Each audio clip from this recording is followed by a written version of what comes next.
conosco nessa quarta-feira, já que nós temos uma série de pautas para tratar com ele, professor Paulo Moura, cientista político do canal Dextra, nos faz companhia.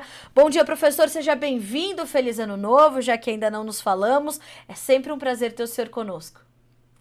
Bom dia, Carlinha, bom dia, povo do agro que nos acompanha aí. Feliz ano novo para você também e para toda a equipe aí do programa. Bom dia, obrigada, professor.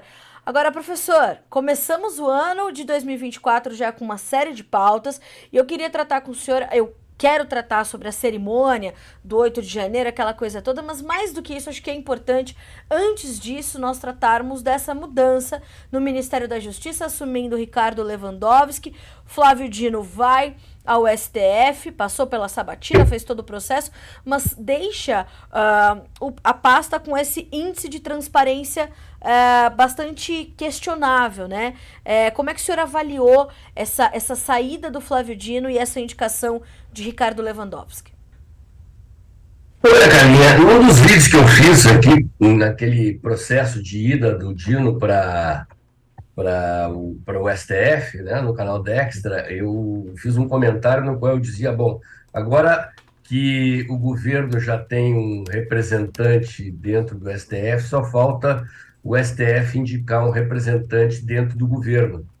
E agora não falta mais, né? Quer dizer, é dado como certo que até essa sexta-feira o governo oficializa a ida de Lewandowski para o Ministério da Justiça, ex-magistrado do STF, com um histórico de relacionamento familiar com Lula, né? O Lewandowski foi parar no STF porque a esposa do Lewandowski era amiga de frequentar a casa em São Bernardo do Campo da falecida Dona Marisa, e isso leva a um estreitamento das relações entre Executivo e STF, num casamento inusitado, viu? Porque desde o final do regime militar, foi cunhado pela Ciência Política Nacional, o cientista político Sérgio Abranches, que é marido da Miriam Leitão, a expressão presidencialismo de coalizão, para explicar essa dinâmica, né, esse regime de dominação política vigente no Brasil, em que o presidente eleito termina cooptando partidos, inclusive partidos de oposição,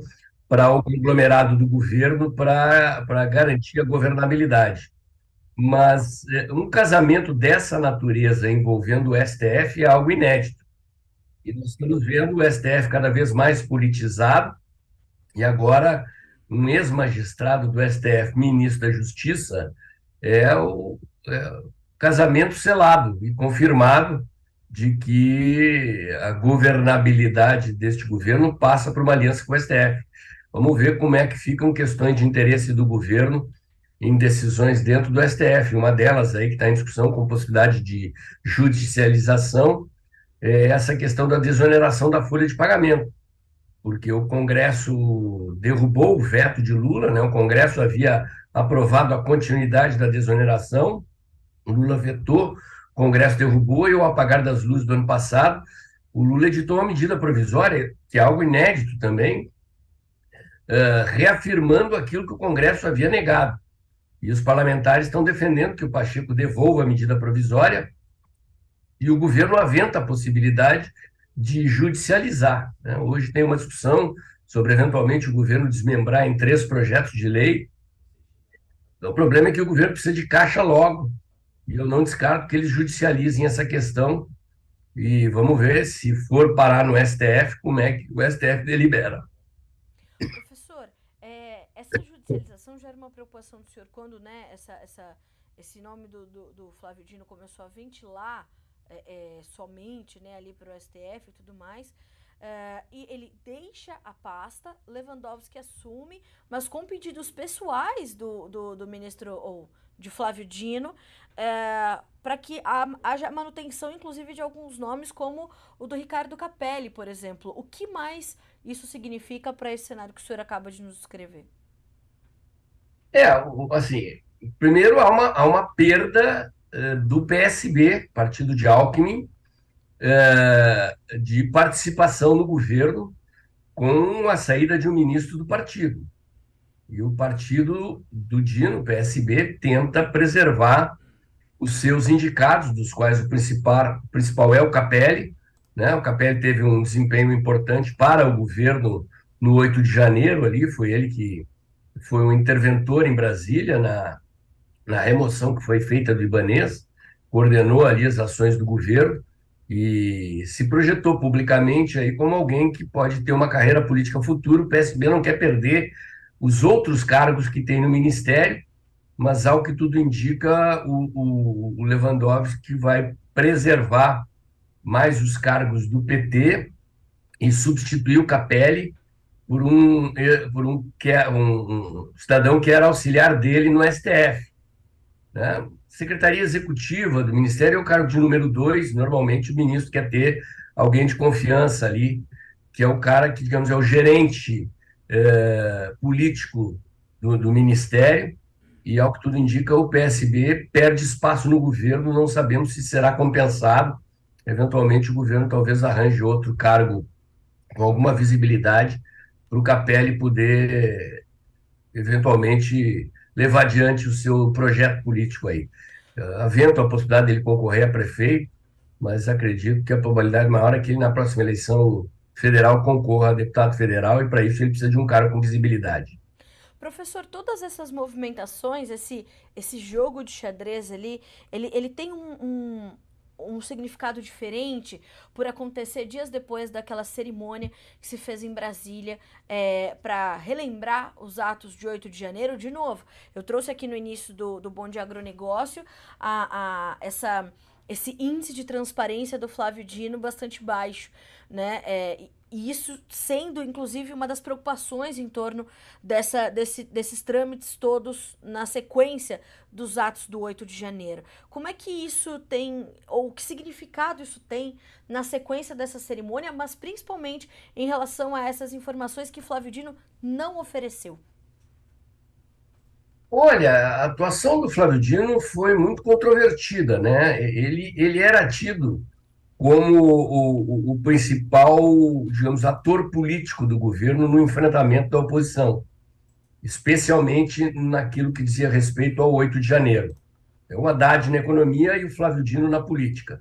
E isso, de certa forma, estava desagradando ao PT, porque Flávio Dino estava adquirindo uma projeção que poderia colocá-lo como um eventual substituto de Lula na liderança da esquerda no futuro. E um dos motivos que se avalia que ele foi, digamos assim, demitido para cima, né, mandado para o STF, era justamente o de tirá-lo da corrida sucessória de Lula, na impossibilidade de Lula concorrer em 2026, poderia ser ele, caso contrário, em 2030, e com ele no STF, eventualmente ele está fora do jogo, né? E parte da atuação do Flávio Dino teve esse perfil, né? Nós vimos a questão do episódio das imagens da Força Nacional no Ministério da Justiça que foram deletadas. O ministro era fortemente criticado pelo desempenho na segurança pública, que hoje é o calcanhar de Aquiles do governo. Nas pesquisas de opinião de todos os institutos apontam que é a área mais mal avaliada do governo. Lula decidiu não separar o ministério. Lewandowski vai ficar com a justiça e com a segurança pública, que é uma área vulnerável, e os dados sobre criminalidade no Brasil voltaram a crescer. Homicídios, estupros, latrocínios, enfim, eram indicadores que nos 4 anos anteriores vinham caindo sistematicamente, voltaram a crescer com a volta do PT ao governo. E, aliás, é uma coisa digna de um estudo mais aprofundado do jornalismo investigativo, até mesmo da academia, essa relação da esquerda com o crime, né? Eu vi você comentar na chamada aí o que está acontecendo no Equador, mas, enfim, Lula fez campanha minimizando o roubo de celular para comprar cervejinha, acariciando o crime, e não me parece coincidência que a criminalidade cresça com a esquerda no governo, né? E a gestão de Flávio Dino nesse aspecto não foi apenas pouco transparente ou nada transparente, foi bastante incompetente. Inclusive, ele foi ali questionado sobre ter reuniões e a pasta, inclusive, custear, né, a logística ali da esposa de um dos líderes de facções criminosas. Essas respostas também nunca vieram, né, professor? Houve aquele episódio lá bem no início do mandato, em que ele entrou na favela da Maré do Rio, houve esse outro episódio em que a esposa de um membro do crime organizado, pertencente a uma ONG de defesa dos direitos dos presos, participou de reuniões do Ministério, custeado, com passagem, hospedagem custeada pelo Ministério. Enfim, são outras facetas da atuação controvertida do ministro Flávio Dino no Ministério da Justiça. Professor, como é que o senhor avalia esse terror que a gente viu acontecer desde ontem no Equador? Estado né, de conflito já decretado, né, pelo presidente Daniel Noboa. Como é que o senhor está avaliando isso tudo que está acontecendo no Equador e como é que politicamente a gente entende esse momento? Olha, se a gente fizer um esforcinho de memória, vamos lembrar que a eleição no Equador ano passado já foi marcada pela forte presença do crime organizado. Um candidato à direita foi assassinado Sim. na reta final da eleição, e mesmo assim a esquerda não conseguiu emplacar o seu candidato. O Noboa, que é o atual presidente, é um empresário de direita, e o crime organizado não engoliu a vitória do Noboa, que vem defendendo o endurecimento da política de segurança pública. Um dos chefes lá dos cartéis do narcotráfico escapou da prisão e determinou esta onda de violência que está marcando o país agora, com assassinato de guardas penitenciários, a invasão de um estúdio de televisão, com os funcionários da emissora no ar sendo transformados em reféns, policiais sendo presos pelo crime organizado, e o presidente, então, decretou uma espécie de estado de sítio, colocou as Forças Armadas nas ruas, né? Ele vem prometendo a imagem do Bukele, que é o presidente de El Salvador, que reduziu os índices de criminalidade aos índices mais baixos em toda a América Latina, com a sua política dura de segurança pública. O Noboa vinha prometendo a mesma coisa: construir um mega presídio, construir navios prisão e isolar os chefes do crime organizado, do narcotráfico, deixando-os incomunicáveis. E o que nós estamos assistindo é uma reação do crime organizado. É importante frisar que esses países ali da América Central, do ponto de vista da expansão do crime organizado, têm forte influência dos cartéis mexicanos, né? E vem descendo ali na tentativa de controlar esses países, que são países muito pequenos, né? Quer dizer, grupos fortemente armados, eventualmente, podem tentar, inclusive, a tomada do poder nesses países que já foram marcados por guerra de guerrilha, por luta armada da esquerda por controle de poder. E a gente sabe que a esquerda latino-americana tem uma interface com o crime organizado, né?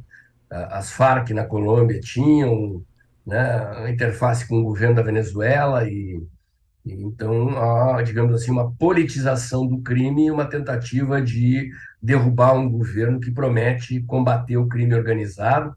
Vamos ver como é que o governo equatoriano reage aí, se consegue conter essa onda de violência e implementar uma política de segurança pública à imagem do que fez o Bukele em El Salvador. Vamos acreditar. Professor, entendemos, portanto, inclusive, né, como isso se conecta com alguns momentos recentes em que vivemos aqui no Brasil. Agora, como é que tá esse início de ano para sua pauta, professor? A gente já vai ver o Congresso retomar efetivamente os seus trabalhos com algumas pautas importantes, uma agenda econômica bastante robusta, as questões como a do marco temporal, por exemplo, aprovada no Congresso, vem veto presidencial, vetos derrubados, alguns partidos vão à justiça, tem agendas importantes para já esse começo de 2024, quando a gente olha para Brasília, e que dizem muito respeito ao produtor brasileiro, né? Olha, Carla, a perspectiva é de que abra-se a agenda do Congresso aí no início de fevereiro, com o fim do recesso legislativo, com novos conflitos entre os três poderes, né? Essa questão do marco temporal vai parar no STF. O STF já tinha defendido uma posição contrária ao marco temporal. O Congresso aprovou o reforço ao marco temporal. É um conflito à vista ali adiante.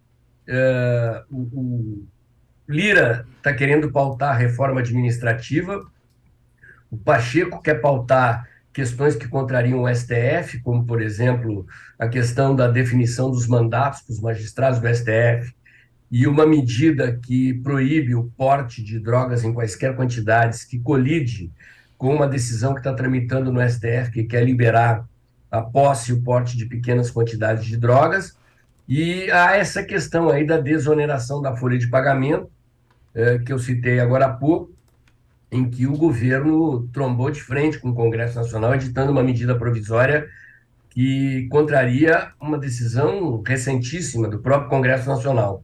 Então, é uma agenda conflitiva, o governo Lula está pressionado contra o tempo em relação à questão, à meta do déficit zero. Se a desoneração da folha de pagamento não for aprovada, o governo vai estourar o teto de gastos e vai ter que ser forçado, em março, a rever a meta do déficit zero, o que é desmoralizante para o governo, porque o Haddad vem, principalmente o Haddad é desmoralizante, né? O Haddad vem se batendo pela permanência do déficit zero. Não por austeridade, né? Porque eles poderiam derrubar gastos, mas eles não querem derrubar gastos, mas porque o governo simplesmente não vai conseguir arrecadar o suficiente com o aumento da carga tributária para garantir o déficit zero. E se isso acontecer, é um processo com impacto no mercado. Na verdade, ninguém acredita mais no mercado que o governo vai manter o déficit zero. O governo tem mantido o discurso do déficit zero, mas mesmo com o fim da desoneração, o mercado não acredita que o governo consiga manter o déficit no 0%. Então, é uma briga que vai sofrer, vai causar desgastes ao Haddad, vai causar desgastes ao governo, na medida em que, até março, se o governo for obrigado a rever a meta e assumir que haverá um déficit maior que zero, né, que vai ser, não sabe, de 0,5%, 1%, isso vai provocar reação negativa do mercado, né, possivelmente com bolsa caindo, dólar subindo, e o governo passando por um desgaste com a credibilidade da política fiscal sendo corroída, o que leva ao aumento da taxa de juros. O aumento da taxa de juros é desaquecimento da economia, é desemprego, no ano eleitoral, né? Em que nós já estamos assistindo a economia se desacelerando. Há uma expectativa que no último trimestre de 2023 a gente tenha PIB negativo, né? A expectativa é de que o PIB fosse negativo nos 2 últimos trimestres, que a gente entraria em recessão técnica. O governo escapou por um triz, Verdade. né? E agora não deve escapar de um PIB negativo nos últimos 3 meses de 2023. E você estava dizendo aí, antes de eu entrar no ar, mostrando os problemas com a safra, né? Sim. O agro, que era a locomotiva da economia brasileira, está perdendo essa posição. A gente viu o agro passar por momentos difíceis em 2023, com uma crise de preços, né, no mercado global de commodities, especialmente de commodities agrícolas. A esse processo se junta o problema climático, o El Niño, e perdão, avalia-se que o setor de serviços deve ser substituir o agro aí na cabeça do crescimento econômico, mas substituir na posição, não na energia, na força, na capacidade de alavancar a economia brasileira, as exportações e garantir um crescimento vigoroso, né? Então, está se esgotando aquela herança bendita do ministro Paulo Guedes, do governo do presidente Bolsonaro, e está chegando a conta da nomeação do Lula e do Haddad para conduzir a política e a economia brasileira. E é um ano de desaceleração da economia, e se o governo não conseguir cumprir a meta do déficit zero, esse momento que é esperado, como eu disse, né? Ninguém acredita que o governo vai cumprir, mas uma coisa é a expectativa, outra coisa é a confirmação da expectativa. Então, vamos ver se o governo consegue alguma mágica para tirar dinheiro do nosso bolso e manter o déficit zero, coisa que ninguém acredita, como eu já disse. Professor, é sempre um grande prazer, é sempre muito esclarecedor ter o senhor conosco no Bom Dia Agronegócio. Para nós é um prazer recebê-lo sempre. Volte mais vezes para que a gente possa não só noticiar, mas também analisar o que está acontecendo nesse país aqui para nossa audiência. Muito obrigada mais uma vez. Uma excelente semana para o senhor. Um abraço. Obrigado pela oportunidade, Carlinha. Estou sempre à disposição aí do Bom Dia Agro. Grande abraço aí para o pessoal que nos acompanha. Um abraço para ti, professor. Até a próxima. Boa semana.